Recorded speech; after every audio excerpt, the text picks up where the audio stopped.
I'm also looking at the analytics, and I know the front office of the Dodgers, they love their analytics, and I just can't imagine, like, in a previous decade or generation, Bill, we're old enough to know that you would not have sat your left-hander against a left-hander if he's one of your top home run guys. And here you got Bellinger, Muncy sitting. I understand Jock Peterson, but Muncy and Bellinger, or certainly Bellinger, I just have to have my good players get some swings there. They can't get one at bat in the game. I don't understand the logic. Can you help me there? Yeah, it worked. No, I really can't help you there much, Dan. It worked in the regular season. It worked brilliantly. It's a regular season thing, and it works over the course of time. And then it worked in the playoffs against the Braves and Brewers because they do a lot of bullpenning, and they don't have any really strong starting pitching. But if you have a strong starting pitcher that's going to go 4 or 5 innings, or at least 5 innings, it really doesn't seem to work. I think at some point you got to step back and say, wait a minute. They have on the bench for World Series Game 1 a 35 home run hitter and the NLCS MVP. Both of them are on the bench for the first 2 games of the World. At some point, somebody's got to sit back and say, what are we doing here? I mean, at some point you got to let the players play.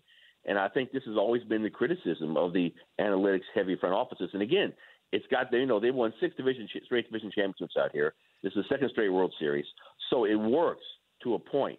But at some point, I would think the human element's got to take over. And I think Dodger fans are going crazy about that, saying, okay, just play the best damn player. Yeah, that's what I came away with. I even talked to Johnny Bench about that yesterday. Can you imagine you would be sitting somebody because the analytics say the lefty on lefty is not in our favor? At some point, like Kirk Gibson never would have made it to the plate, Bill, because the analytics would have said, well, he's broken down. He'll never be able to hit Dennis Eckert. Like all these things, would Bucky Dent have gone to the plate on a righty-righty matchup here, or, Aaron Boone?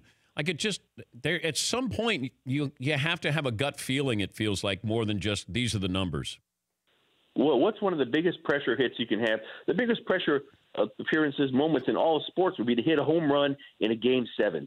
Cody Bellinger did that, and he's on the bench the next day in World Series Game 1. And I know what the numbers say, but I just think I just figure Cody Bellinger and Max Muncy could have run into 1 or 2 the last couple of nights, couldn't they?